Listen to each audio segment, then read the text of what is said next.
Naam, Bwana Yesu asifiwe wapendwa katika Bwana. Siku ya leo ni siku nyingine nzuri tena ambayo tumepata kibali mbele za Bwana kuja kujifunza maneno mazuri matakatifu kabisa ya Mungu. Na siku ya leo tutajifunza neno moja zuri sana, linasema tofauti kati ya amani ya dunia na amani ya Mungu. Tofauti kati ya amani ya dunia na amani ya Mungu. Wapendwa katika Bwana, Mungu wetu ni Mungu wa amani. Na Mungu huyu ana nguvu nyingi sana. Akitupatia amani yake, hiyo amani yake anasema ni amani ambayo ni ya tofauti kabisa na amani ya dunia. Amina. Ukisoma katika ile Yohana 14 mstari wa 27 anasema Yesu Kristo, amani yangu, amani nawapeni, amani nawacheni. Yaani anatupa amani na anatuachia. Hata tukiwa tumepungukiwa katika vitu fulani, hiyo amani yake bado ipo, itatufariji na itatupatia. Ndio anachomaanisha atatuachia hiyo amani. Anasema amani niwapayo mimi, si kama dunia au ulimwengu uwapayo. Si kama amani ya vyakula, si kama amani ya magari, si kama amani ya watoto, si kama amani ya uhai, si kama amani ya vitu vingine. Anasema amani anayotupatia sisi ni amani ambayo ni kubwa, ni amani ambayo ni nzuri, ni amani ambayo inapita akili zote. Amina. Ni ile amani ambayo unakuwa hauna lakini bado unafurahi. Unakuwa na vidonda lakini bado unakuwa vizuri. Unakuwa na majipu lakini bado unakuwa vizuri. Unakuwa na magonjwa makali lakini bado unakuwa na furaha. Unakuwa na vitu na hauna fedha unafurahi. Unakuwa hauna mambo, yani hauna vitu chochote, hauna mtoto bado una amani. Unakuwa hauna hiki bado una amani. Kwamba Mungu hii ni kimbio lako na ngao yako na kigao chako, yeye ndiye anayekuhifadhi. Hiyo ndio inaitwa amani ya Mungu. Kwa anakupatia hiyo amani. Anakupatia hiyo amani. Dunia ikiangalia hiyo amani ambayo Mungu amekupatia, ashumu hauna mtoto bado unafurahi. Unaumwa bado unafurahi. Mtu akikuangalia anasema huyu ni kichaa. Kwa watu wa kidunia, kwa mtu wa dunia anasema huyu mtu ni kichaa, lakini kwa Mungu hicho kitu kwake kinawezekana. Kwa mtu aliyemwamini Mungu, hicho kitu kwake kinawezekana. Anasema katika Wafilipi 4, ule mstari wa ukianzia wa 6 na wa 7, anasema kwamba msijisumbue kwa neno lolote. Usijitaabisha akili yako kwa neno lolote. Kwamba nitapata hivi, nitapateje hiki, nitapateje mtoto, nitapateje hivi. Anasema tulia. Omba katika kila jambo. Omba. Umshukuru Mungu huku unasali.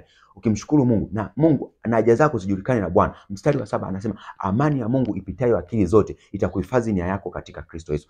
Ile nia yako itahifadhiwa na amani ya Mungu, inapita akili zote, kuliko ufahamu wako wewe, kuliko mwanadamu ambapo anaweza kuzani. Huyu mtu mbona anafurahi hana chakula? Huyu mtu anafurahi mbona ana njaa? Huyu mtu anaishije maisha haya? Unawezaje kuishi katika hali hii ukiwa na amani hivyo? Una amani kabisa, unaishi hivyo. Ni amani ambayo hauna stress, hauna msongo wa mawazo, bali Mungu amekuhifadhi. Anasema katika Zaburi, ile Zaburi ya 4 mstari wa 7 ukisoma mpaka wa 8, anasema kwamba umenizidishia furaha moyoni mwangu kuliko yao wanapozidishiwa nafaka na divai. Na anasema na kwa amani sasa. Kwa sababu ile furaha, tazama, ni ya Mungu. Anasema kwa amani kuliko hata vyakula, kuliko hata vingine ambavyo umewazidishia watu wengine, lakini kwangu mimi furaha imezidi. Anasema basi kwa amani nitajilaza na kupata usingizi mara, kwa sababu wewe Bwana ndio unijalia kukaa salama. Kwa sababu wewe Mungu ndio unanijalia kukaa salama. Si nguvu zangu, si dunia inayonijalia kukaa salama, bali ni wewe Mungu unanijalia kukaa salama. Kwa hiyo nitakuwa na amani na furaha katika wewe, katika hii, katika tabu, katika sina chakula, wenzangu wana chakula, mimi kwangu nina furaha. Nina vidonda, wenzangu hawana vidonda, mimi nina furaha. Sina mtoto, wenzangu wana mtoto, mimi nina furaha. Furahini katika Bwana. Tena anasema furahini, haja zenu zijulikane na watu. Anasema upole wenu ujulikane na watu wote. Mungu yupo karibu. Amen. Mungu yupo karibu.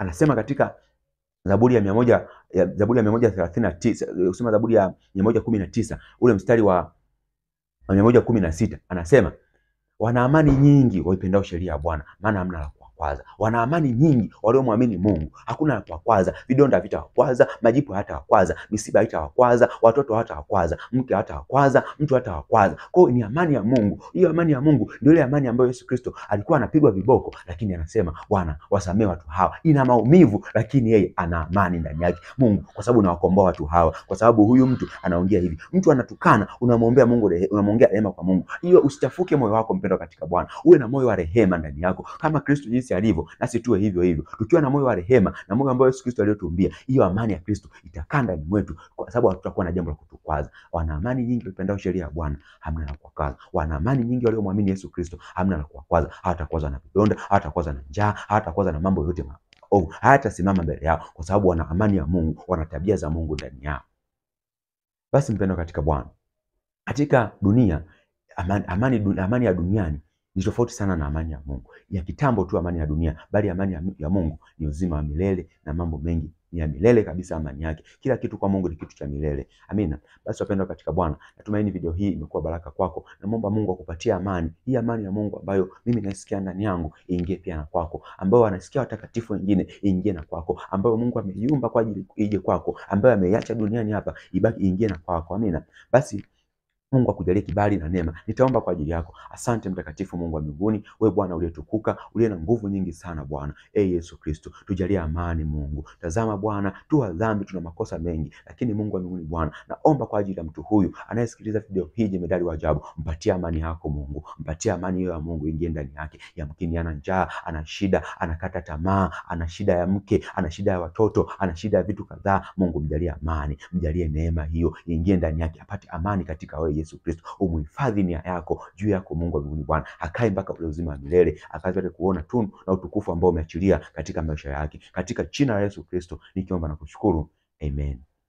Basi wapendwa katika Bwana, Mungu wa mbinguni akubariki sana na nikutakie siku njema. Shalom, shalom.